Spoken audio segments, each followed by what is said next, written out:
The Nintendo Switch 2 and some of its games are pretty expensive. What does that mean for the next PlayStation and Xbox? Ryan and Max are back, so it's time to get an Xbox and PlayStation experts' take on Nintendo's next machine. Coming up after these messages on Next Gen Console Watch.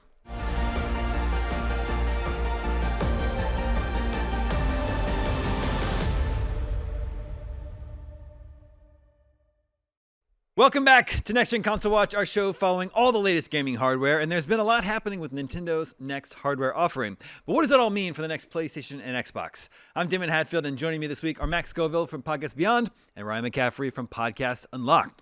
Welcome back. So the Nintendo Switch 2 is the most expensive Nintendo console ever at $450 for just a console. It's more expensive than an Xbox Series X. It's more expensive than a PS5 that's bundled with Astrobot today. Then there are the games like Mario Kart World and the Switch 2 versions of Breath of the Wild and Tears of the Kingdom. So it's definitely getting more expensive to be a Nintendo gamer.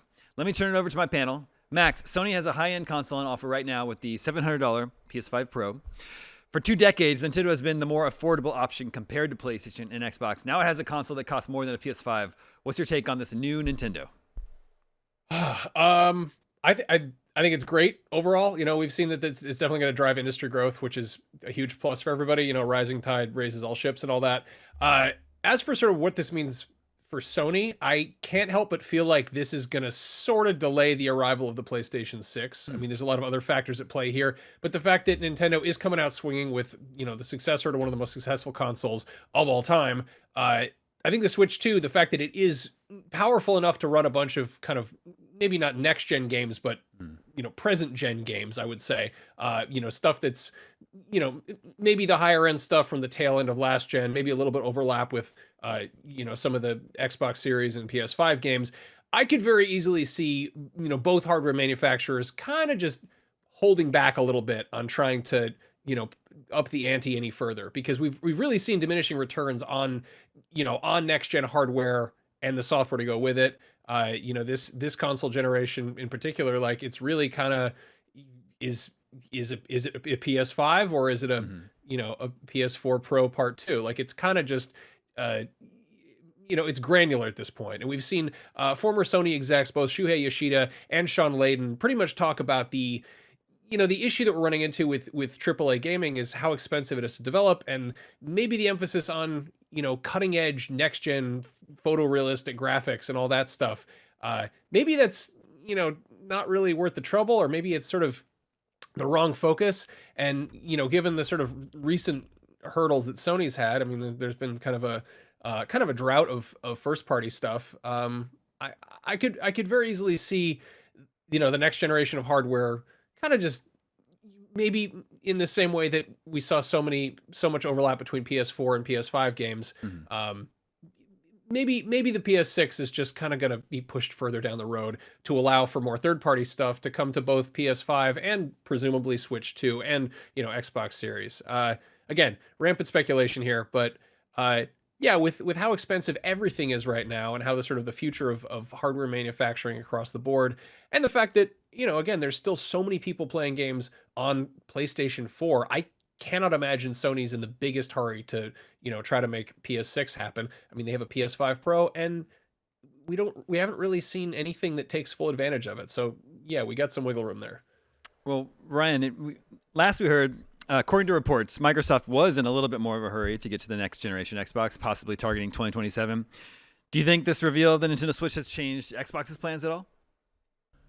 Not necessarily, but I do think that they're probably sitting around in their meetings going, boy, are we glad we're not in Nintendo's position right now, in terms of having a new platform to launch. Because, you know, as we all know, we've been doing this a long time, each of us, and these consoles are planned out many years in advance. I mean, we've actually heard on the record quotes from Sony folks and Microsoft folks that say basically as soon as one comes out, they start initial work on the next one. So these are really long-term things, and Nintendo's just happening to land their new one in one of the most turbulent economic times globally in, I don't know, maybe in my lifetime. Yeah, I don't know. I'm getting older, but yeah, I mean, things are so crazy, not just month to month, but week to week and even day to day at this moment in time, which is bad news for Nintendo as they're trying to figure out, is 450 even going to be the price, or are they going to, at least in North America, or are they going to raise that?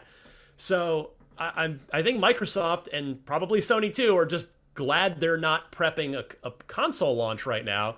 And as for what effect it might have on the proper next Xbox, I think probably nothing for now, but I do imagine that once the election results were what they were and the announced strategy of tariffs were clearly, going to probably happen, that Microsoft and probably Sony too most likely started developing some contingency plans, some alternative plans, and some just different strategies, different envelopes that they can open and go with depending on what the situation is come 2027 or 2028. Now, Ryan, there's a couple things you touched on. I want to jump off of. One, things are happening day to day. Things are changing very quickly, and it's probably worth pointing out we are recording this on Wednesday, so by the time this episode goes up, who knows? Anything could have happened. Second point, I think we saw it called out that the tariffs don't affect digital goods, which Correct. is kind of an interesting little wrinkle there. Well, yeah, that certainly doesn't speak as much to the game pricing point that Damon was leading off with, but I will say, I guess, for as happy as Microsoft and Sony are that they're not launching hardware right now, they're probably secretly pretty thrilled that Nintendo is taking all the slings and arrows on the increased game price thing, because of course they want to raise prices. All the publishers would love to get more money for their games. So if with Nintendo at the tip of the spear there, it just means that they'll suffer all of the public blowback, and assuming no changes made to that software pricing strategy, that's gonna be the norm for PlayStation 6 and Xbox Series whatever. Yeah. I'd be willing to make a friendly lunch wager on that. I can't imagine that first-party Microsoft games and first-party Sony games are going to stay at $70 while Nintendo will have been at 80 plus for 2-3 years by that point. Yeah, it's wild that 80 Kart or Mario Kart World is $80, and then two PlayStation and Xbox games that are coming out around the same time, Doom: The Dark Ages and Death Stranding 2, are $70. So again, we're in this bizarre world where Nintendo's offering the highest end, premium priced game. So I guess that leads to my next question: What will be the first $80 standard edition Xbox and PlayStation games? GTA 6, and it might be more. I was going to say there's a lot of it might be $100. Not sitting here rooting for it, but if I'm Take-Two, I mean, just ask yourself, again, you want the answer to be no, but if you're Take-Two and you have the single most anticipated video game of all time, and I'm sorry, I don't think that's debatable, given GTA 5's ongoing success for 10 plus years running, and the fact that it's been so long between Grand Theft Auto games. Why wouldn't you charge $90 or $100 for the standard version? I mean, they have smarter economic people than me, because I don't know anything, that I'm sure have done all the math, all the research to figure out, well, we may sell fewer copies at $100, but the revenue might make up for it, or they know exactly where that line on the graph, those two lines likely intersect. So yeah, I'm sure it's going to be GTA 6 is going to be the next big non-Nintendo game to cross that threshold. Max, Ghost of Yotei, $70, $80.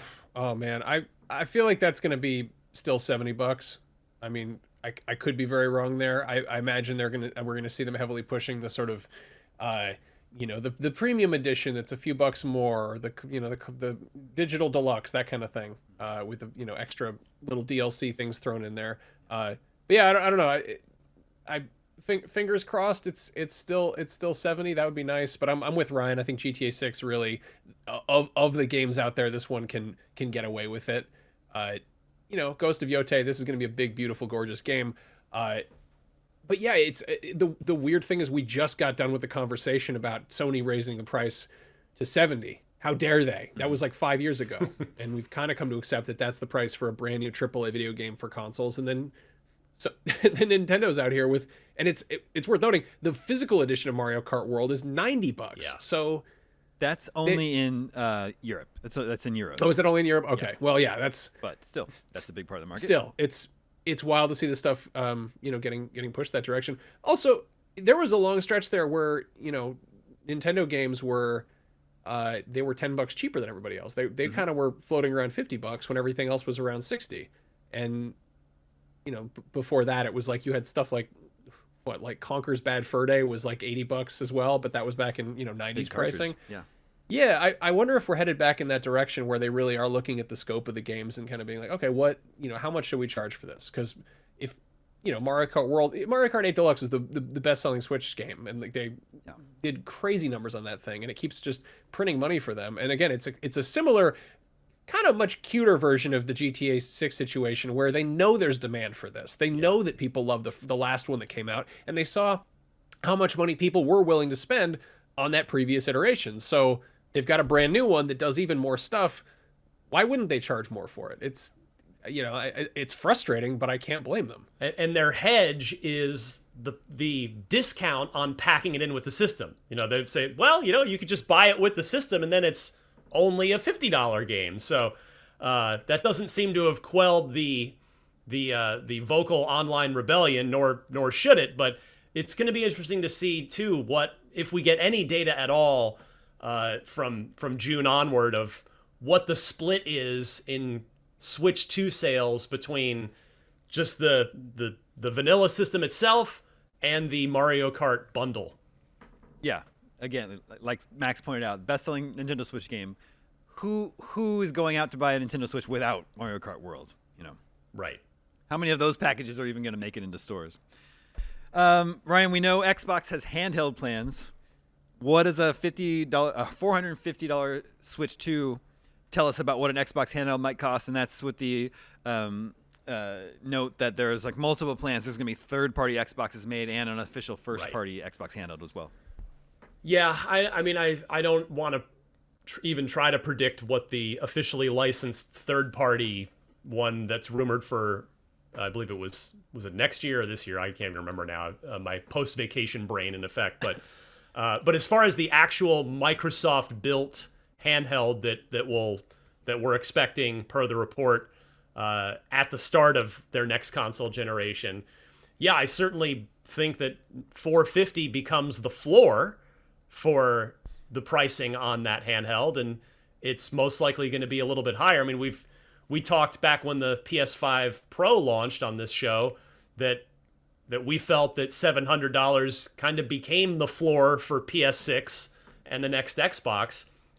And so if you've got your sort of main high-end set-top box at $7, then you've got a handheld options probably going to be $5. Maybe even a little more. It just still TBD on how much horsepower Microsoft will choose to pack into that, both just in a vacuum, but also relative to the Switch 2. Of course, the Switch 2 has its own costs built in with the Joy-Con and the other proprietary hardware that a more sort of vanilla handheld PC, which is what the Microsoft handheld is going to be, that has. But yeah, I mean, $450 I think becomes the absolute floor for the Xbox handheld that we're expecting down the line. I know I said at the top of the show that Nintendo, for at least 2 decades now, has been the more affordable entrance into gaming, and that seemingly has sort of changed overnight, that they have this new console that costs more than the PS5 or Series X. However, if PS6 and the next Xbox are $700 consoles, then I guess in this new world order, Nintendo is still the more affordable option, even at $450. And I think it's interesting noting as we transition now from the Switch 1 to the Switch 2, the holy trinity of the best-selling consoles of all time is the PlayStation 2, the Nintendo DS, and the Nintendo Switch, which are all 10 million units apart. From PS2 is 160 million, and the Nintendo Switch is 150 million. There's not really anything that got close to those three. And what these three have in common is that none of them cost more than $300. PlayStation's second most successful console ever, the PS4, made it to 118 million. So it's nowhere near. all this to say, I think two things. I think the time of the $300 console is just over. That's gone. Aside from maybe some niche offerings from like, Retroid or like, retro consoles that are aimed at more of a niche market. And I also think the Nintendo Switch could be the last console ever to reach 150 million units sold. I would agree with that for sure. One final question for both of you. Just how are you? So you're like, what was your? I think a lot of people, when we talked about the Nintendo Direct last week, we were really positive about the Switch 2 and about the Direct. Just a lot of people had sticker shock about the prices. So personally, everything is still up in the air. We're in a holding pattern, waiting to hear what's going to happen with pre-orders on the Switch and the price. But like, how are you feeling about the Switch 2? How are you feeling about the state of gaming in general? Probably getting more expensive now. Max, I'll start with you. It's a bizarre time in general, but especially around gaming. To your point, I can't help but feel like, Switch could be the last console to reach 150 million. We're seeing younger gamers just gravitate less and less towards consoles. That's right. There's so many people latching onto PC gaming. Mobile gaming has it's kind of caught up with console gaming in a lot of ways. You see a lot of console games make their way to iOS sooner or later, which is kind of impressive, and not just small indie stuff, but like Resident Evil 4 remake and Death Stranding are on there, which is kind of wild to think about. And yeah, if console prices are going up, if we're seeing them hover closer and closer to 1,000, at that point maybe just build a PC or get a really nice phone. That's something you're going to use for more than just playing games anyway. Consoles have always been kind of a luxury device, and it's depressing to say that.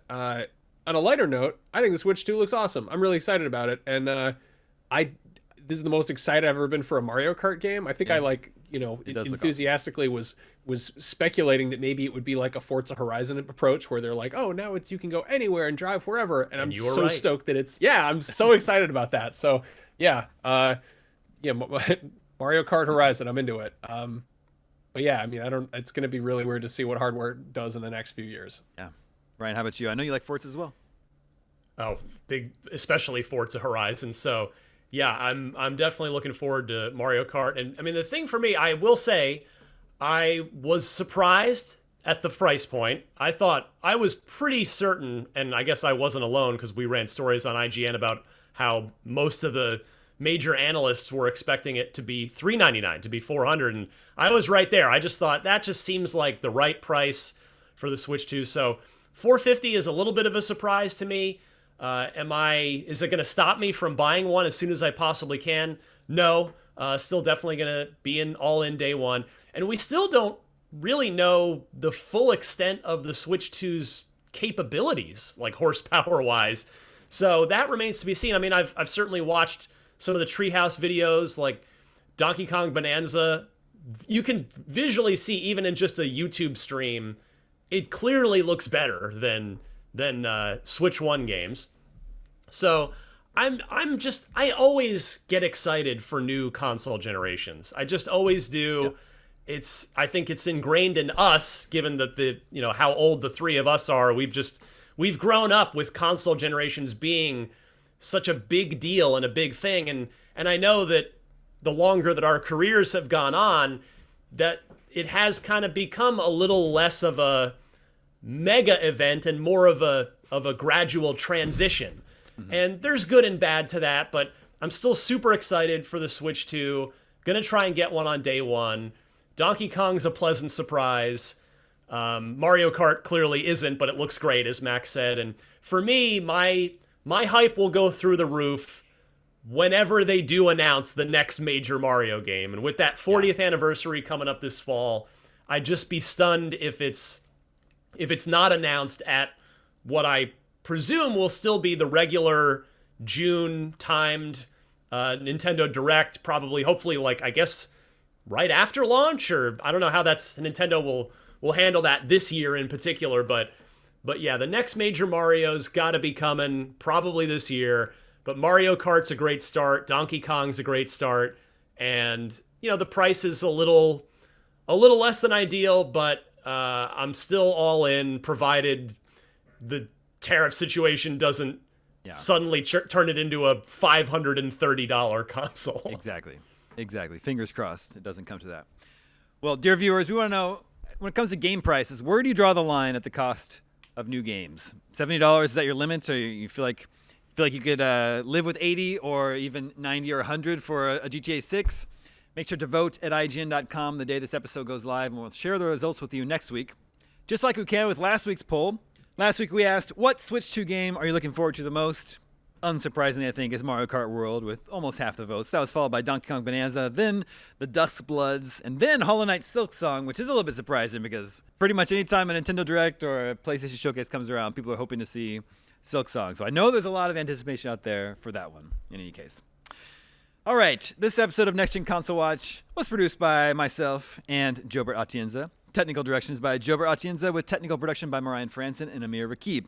Audio engineering is handled by Amir Rakib. Post-production editing is by Jobert Atienza, and graphic design is by Justin Vachon. Next Gen Console Watch is an IGN production and part of the Geek Media Network. Viewers, I want to let you know IGN Live is officially returning to LA this year. The event will take place June 7th and 8th and will feature tons of playable games on PCs, consoles, and handhelds, celebrity panels and interviews, trailer reveals, giveaways, and so much more. Tickets are on sale right now, so head over to IGN.com/live. Scoop them up for early bird pricing. And then I want to let you know, returning this Saturday, the 12th at 8:30 a.m. Pacific, is Devs React with a Baldur's Gate 3 episode. Tune into that, and then upcoming episodes will include Silent Hill 2 Remake, Turok, Animal Well, Astrobot, and Indiana Jones and the Great Circle. That's it for this edition of Next Gen Console Watch. Thank you to both Max and Ryan. Thank you to everyone working behind the scenes to make this episode possible. My name is Damon. We'll be back next week. Maybe we'll have updates on the Switch 2 situation with pre-orders, and maybe not. We'll see. But I think... regardless, we can count. There'll be lots to talk about next week. So, everybody, we'll see you then.